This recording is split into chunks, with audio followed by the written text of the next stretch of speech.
আসসালামু আলাইকুম বন্ধুরা, আজকে আমরা বাংলা মার্কেটে যাইতেছি, মানে কেএলএ। ওই জায়গায় একটি টিকিট কাটবো। তো আজকে আমাদের সাথে থাকুন, দেখা যাক টিকিটটা কত টাকা লাগে এবং কোন ট্রাভেলস থেকে কাটি, এটা আপনাদের সাথে শেয়ার করবো অবশ্যই। আমাদের সাথে থাকলে অবশ্যই দেখতে পারবেন। আমরা আজকে আমার বাবা শাকিল আর এই যে ভাই বিল্লাল, আমরা তিনজনে যাইতেছি টিকিট কাটার জন্য। তো আজকে আমাদের সাথে থাকবেন, অবশ্যই আপনাদেরকে দেখাবো। আর টিকিটটা মানুষ অনেকে বলে যে টিকিট অনেক দাম, তো আসলে কত টাকা দাম এটি আজকে জানাবো। তো আজকে এই পর্যন্তই, লেটস গো। আমরা এখন চলে আসলাম কেএলএ। এখন আমরা যাইতেছি যে ট্রাভেলসের উদ্দেশ্যে, দেখি ট্রাভেলস কোন ট্রাভেলস থেকে কাটি, তারপরে বিস্তারিত আপনাদের সাথে শেয়ার করবো।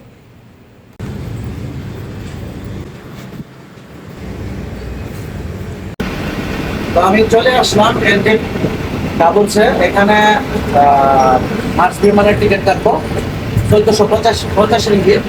তো চলেন আজকে আপনাদের সাথে দেখাবো যে কিভাবে টিকিট কাটতে হয়। এবং অনেকে অনেক কথা বলে যে টিকিটের অনেক দাম, আসলে এত আকাশ ছোঁয়া দাম না, যে এটা অনেক কিছু।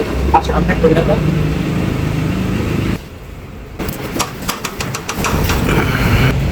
জুলাই 9 তারিখ।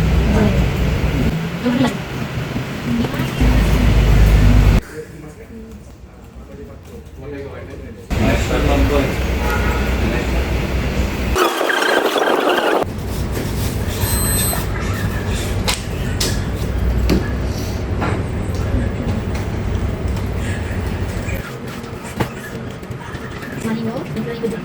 ¿Qué pasa ahí? Perfecto. Mira, vale. Mira, vale. Doble pantalla, todo eso no vale. আপনার টেনশন Mira, vale. এটা ছিল 10 মিনিট কনফার্ম আছে মানে চাকরি আগে রেকর্ড করতে ওকে, থ্যাংক ইউ। তো বন্ধুরা দেখতে পাচ্ছেন যে 1410 টাকা টিকিট কিনছি। তো চল আসুন।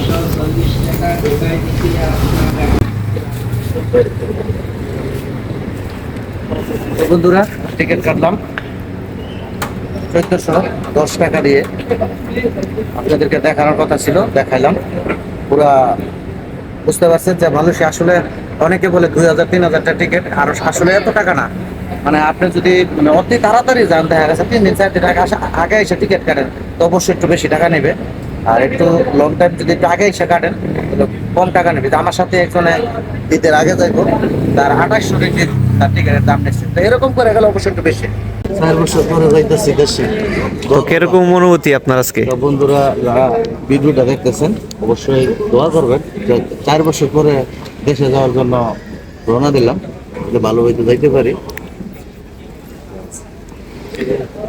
অপেক্ষা জিনিসটা অনেক কষ্টের, সহজে যায় না। 4 বছর অপেক্ষা করাটা এটা অনেক কঠিন। 4 বছরের কষ্ট আজকে একদিনেই শেষ হয়ে যাবে ইনশাল্লাহ। 4 বছরের কষ্টটা একদিনেই শেষ হয়ে যাবে, কারণ আনন্দটা বেশিক্ষণ থাকে না, হ্যাঁ, কষ্টটা বহুক্ষণ থাকে, মানে অনেক দিন পর্যন্ত। আসলে কিছুক্ষণের মাধ্যমে আমার কাউন্টার খুলবো, আইসা পড়লাম একটু আগে হই।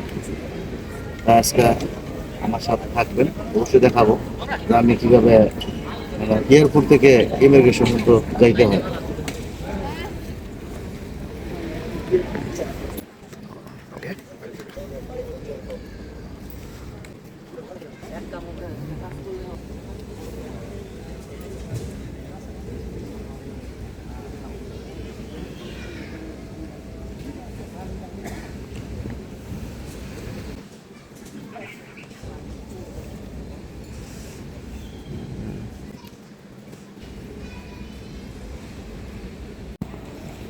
তো বন্ধুরা আলহামদুলিল্লাহ আমি বাংলাদেশের উদ্দেশ্যে রওনা দিয়েছি, এই যে বুকিং কার্ড পাইলাম। এখন আমি বিমানের উদ্দেশ্যে যাব। তো আজকে আসলে দেশে যাইতেছি, অনেক আনন্দের বিষয়। তো আপনারা দোয়া করুন, বিমান দিয়ে যাবো তো হাওয়ার উপরে, তো যাতে সহি সালামতে যাইতে পারি। তো আজকে কি বলবো, 4 বছর পরে দেশে যাওয়ার জন্য প্রস্তুতি নিলাম, এবং আপনাদের দোয়ায় আল্লাহর রহমতে যাব দেশে। দেখেন এখানে মালয়েশিয়া এয়ারপোর্টে আমাদের দেশে দেখা গেছে যে ইমিগ্রেশনে যে জায়গায় বোর্ডিং মানে যায় ওই জায়গায় যাইতে পারে না লোক, আর এখানে দেখেন অনেক বাঙালি আসে সহযোগিতা করার।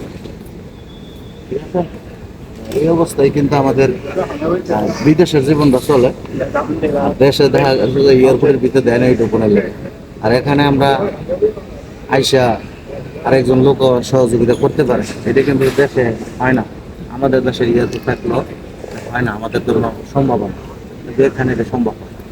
আর এখানে একবারে উন্মুক্ত করা বাইরের লোকের জন্য, যে জায়গায় মাল্লা বুকিং দেওয়া ইমিগ্রেশনে ঢুকতে পারে না। তো যাই হোক, ভালো থাকুন, দোয়া করবেন সবাই আমার জন্য।